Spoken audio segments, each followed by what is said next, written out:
हरे कृष्णा। नमस्कार दोस्तों। तो संकीर्तन आ, इस कलयुग में भगवान की कृपा पाने का सबसे आसान तरीका है।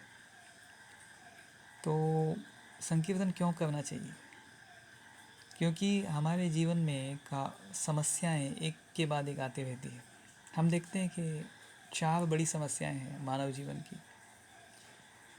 जन्म होता है हमारा, बार बार जन्म होता है, फिर हमारा मृत्यु होता है, और उसके बाद हमें बुढ़ापा आता है, और हमें बीमारियां भी होती है, व्याधियाँ। जन्म, मृत्यु, जरा और व्याधि, ये चार प्रकार की समस्याएं हमें मानव जीवन में जो है सहनी पड़ती है। तो और इसके अलावा देखिए, हम जीवन जब जीते हैं तब उसमें श्रीमद् भागवत में ऐसे वर्णन आता है, भगवद गीता में वर्णन आता है कि हमें तीन टाइप की जो है दुख दुख जो है सहन करने पड़ते हैं: आध्यात्मिक, अधिभौतिक और अधिदैविक। तो आध्यात्मिक मतलब जो हमारे मन और बुद्धि से जो दुख हमें सहन करना पड़ता है, जैसे मानसिक तान तनाव, डिप्रेशन, चिंता, वो मानसिक तान तनाव। आध्यात्मिक यानी हमारे खुद के मन और शरीर के द्वारा जो हमें दुख भोगने पड़ते हैं उसे आध्यात्मिक दुख कहते हैं। और अधिभौतिक यानी क्या है कि बाकी जीवों से जो हमें दुख भोगना पड़ता है, जैसे मच्छर हमें काटता है ना, तो हमें डेंगू होता है, मलेरिया होता है, ऐसी बीमारियाँ होती है उसे। तो बाकी जीवों से हमें जो दुख भोगना पड़ता है उसे कहते हैं अधिभौतिक क्लेश। और अधिदैविक क्लेश मतलब क्या है कि जो सांसारिक जो नैसर्गिक आपत्तियाँ होती है, विपत्तियाँ होती है, जैसे अभी बाढ़ बाढ़ आती है, बहुत ठंडी पड़ती है, बहुत गर्मी पड़ती है। तो ऐसे नेचर में जो समस्याएं हमें संकट हमें फेस करने पड़ते हैं, उन्हें अधिदैविक क्लेश कहते हैं।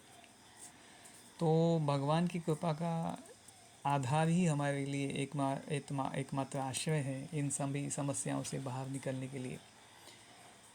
तो जब हम भगवान के पवित्र नामों का कीर्तन करते हैं तो भगवान के आशीर्वाद कृपा हमें मिलती है, और इन समस्याओं से संघर्ष करके जो हमारे हाथ में है हम उसके ऊपर काम कर सकते हैं। जो हमारे हाथ में नहीं है उसे हमें सहन ही करना पड़ता है, टॉलरेट करना पड़ता है।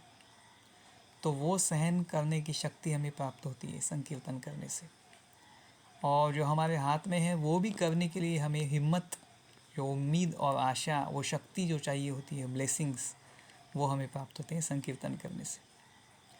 तो इसलिए हमें रोज़ संकीर्तन करना चाहिए, नित्य रूप से, बिना चूके, नियमित रूप से करना चाहिए। जैसे हम रोज़ खाना खाते हैं, रोज़ हम सोते हैं, रोज़ हम हमारा ऑफिस जो भी है बिज़नेस वगैरह करते हैं, वैसे ही हमें संकीर्तन भी नियमित रूप से करना चाहिए।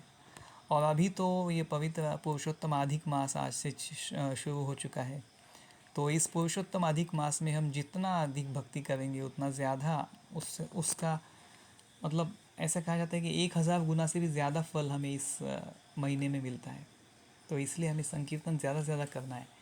ऐसे कह सकते हैं कि ये महीना जो है भक्ति का सेल है। भगवान जो है बहुत आशीर्वाद और कृपा प्रदान करते हैं इस महीने में, क्योंकि ये पुरुषोत्तम अधिक मास कहा जाता है। तो इस महीने में भगवान ज़्यादा दयालु होते हैं। तो चलिए बिना समय गंवाए करते हैं संकीर्तन। गुरु और पहले भगवान से प्रार्थना करते हैं और फिर संकीर्तन करेंगे। तो मेरी आपसे विनती है कि आप उत्साह से संकीर्तन कीजिए, मेरे साथ गाइए या फिर मेरे पीछे पीछे गाइए, लेकिन हृदय से भगवान को पुकारिए। तो क्योंकि जब हम हृदय से भगवान को पुकारते हैं तब वो संकीर्तन करने से वो सच्चा प्रेम और आनंद हमें मिलता है, भगवान की कृपा और आशीर्वाद हमें मिलते हैं। वही सच्चा प्रेम और आनंद जो हम हर जगह ढूंढ रहे हैं, हर क्षण ढूंढ रहे हैं, कितने जन्मों से ढूंढ रहे हैं। हर एक्टिविटी में हम वो सच्चा प्रेम और आनंद ढूंढ रहे हैं, लेकिन हमें वो कभी मिलता नहीं है। वो केवल भगवान के चरणों की सेवा में ही है। राधा रानी जो हमारी परम माता है, कृष्ण हमारे परम पिता है, हमारे परम माता पिता की सेवा में ही वो सच्चा आनंद और प्रेम है दोस्तों, बाकी कहीं नहीं है वो। तो वो सच्चा आनंद और से प्रेम प्राप्त करने के लिए हमें जो है संकीर्तन करना चाहिए। कलयुग में सबसे आसान उपाय है संकीर्तन, भगवान की कृपा, आशीर्वाद और सच्चा आनंद और प्रेम प्राप्त करने का। तो चलिए करते हैं संकीर्तन। ओम अज्ञानतिमिरान्धस्य ज्ञानाञ्जनशलाकया चक्षुरुन्मिलितं येन तस्मै श्रीगुरवे नमः। नमः ॐ विष्णुपादाय कृष्णपृष्ठाय भूतले श्रीमते भक्तिवेदान्तस्वामिन् इति नामिने। नमस्ते सरस्वते देवे गौरवाणी प्रचारिणे निर्विशेषशून्यवादी पाश्चात्यदेशतारिणे। जय श्री कृष्ण चैतन्य प्रभु नित्यानंदा श्री अद्वैत गदाधर श्रीवासादि गौर भक्तवृंदा। जय श्री कृष्ण चैतन्य प्रभु नित्यानंदा श्री अद्वैत गदाधर श्रीवासादि गौर भक्तवृंदा।